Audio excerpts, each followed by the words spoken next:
இப்போ சாப்டர் 2ல் எக்ஸசைஸ் 2.1 ஃபுல்லாக கம்ப்ளீட் பண்ணியாச்சு. நெக்ஸ்ட் எக்ஸசைஸ் 2.2 பாருங்கள். First question, find the area of rhombus PQRS shown in the following figures. Rhombus கொடுத்துருக்காங்க. ரோம்பஸோட நேம் வந்து PQRS. நெக்ஸ்ட்டு வந்து என்னென்னலாம் கொடுத்துருக்காங்கன்னு பாருங்கள். அதாவது டயக்னல் கொடுத்துருக்காங்க. 2 டயக்னல் இருக்குது. ஓகேவா, 2 ஃபார்முலா இருக்குது. அந்த டயக்னல் கொடுத்துட்டா ஏரியா கண்டுபிடிக்கிறதுக்கு of into D1 into D2. அது இல்லாமல் அதாவது பேஸ் ஹைட் கொடுத்துருந்தாங்கன்னா அது ஏரியா கண்டுபிடிக்கிற ஃபார்முலா பேஸ் இன்ட்டு ஹைட்டு. இப்போ என்ன கொடுத்துருக்காங்க, 2 டயக்னல் கொடுத்துருக்காங்க. ஒரு டயக்னல் வந்து 16 சென்டிமீட்டர். ஓகேவா, இப்போ D1 என்ன கொடுத்துருக்காங்க, 16 சென்டிமீட்டர். இன்னொரு டயக்னல் வந்து 8 சென்டிமீட்டர் கொடுத்துருக்காங்க. இப்போ 2 டயக்னல் கொடுத்து ஏரியா கேட்டாங்க. அதுக்கு ஃபார்முலா என்னது, area of rhombus is equal to 1/2 into D1 into D2. இப்படி இந்த ஃபார்முலா என்ன பண்ணலாம், நம்ம சப்ஸ்டியூட் பண்ணலாம். ஓகேவா, ஃபஸ்ட்டு 1/2 இன்ட்டு D1 என்ன கொடுத்துருக்காங்க 16, D2 வந்து 8.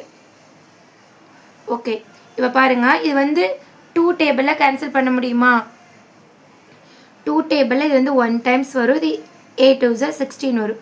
நெக்ஸ்ட் பேலன்ஸ் நம்மளுக்கு என்ன இருக்குது, 8 இன்ட்டு 8, 8 இன்ட்டு 8. 8 8s are 64. இங்கே என்ன யூனிட்டில் கொடுத்துருக்காங்க, சென்டிமீட்டர். ஏரியாங்கிறனால நம்ம என்ன பண்ணணும், ஒன்று சென்டிமீட்டர் ஸ்கொயர் எழுதலாம். அப்படி இல்லைன்னு எப்படி ரைட் பண்ணலாம், 64 ஸ்கொயர் சென்டிமீட்டர்.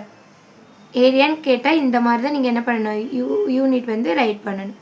ஓகே, இது உங்களுக்கு புரிஞ்சிருக்கும்னு நினைக்கிறேன். இல்லை, ஃபஸ்ட் கொஸ்டினில் ஃபஸ்ட்டு சப்டிவிஷன் பார்த்தாச்சு. நெக்ஸ்ட் செகண்ட் சப்டிவிஷன் பாருங்கள். ஓகே, இப்போ இந்த பிக்சர்ஸ் வந்து இதோ ரோம்பஸ் கொடுத்துருக்காங்க. இதே மாதிரி PQRS தான் அதோட நேமு. இப்போ ஃபஸ்ட்டு பிக்சரில் டயக்னல் கொடுத்துருந்தாங்க. 2 டயக்னல் இருந்துச்சு. இப்போ பாருங்கள், இல்லை கீழே இருக்கிறது பேஸுன்னு சொல்லலாம், இல்லைனா சைடுன்னு சொல்லலாம். நெக்ஸ்ட் இங்கே மேலே இருக்கிறது ஹைட். அப்புறம் பேஸ் எவ்வளோ கொடுத்துருக்காங்க, 15 சென்டிமீட்டர். நெக்ஸ்ட் ஹைட் எவ்வளோ கொடுத்துருக்காங்க, H = 11 சென்டிமீட்டர். இப்போ இதுக்கு ஃபார்முலா என்ன, ஏரியா ஆஃப் ரோம்பஸ் பேஸும் ஹைட்டும் கொடுத்துருந்தா area of rhombus is equal to B into H square unit.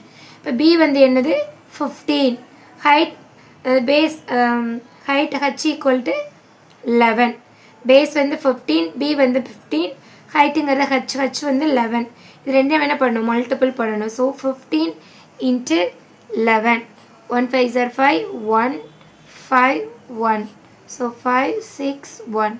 So answer is 165 square centimetre. இதுதான் வந்து ஏரியா ஆஃப் த ரோம்பஸ். 2 ரோம்பஸில் 2 ஃபார்முலா இருக்குது. டைனல் கொடுத்துட்டு half into D1 into D2. Diagonal கொடுக்காம பேஸுக்கு ஐட்டம் கொடுத்துருந்தாங்கன்னா B இன்ட்டு H. இது 2 ஃபார்முலா தெரிஞ்சு நீங்கள் சம் ஈஸியாக போட்டுடலாம். ஓகே, நெக்ஸ்ட் செகண்ட் சம் பார்க்கலாம்.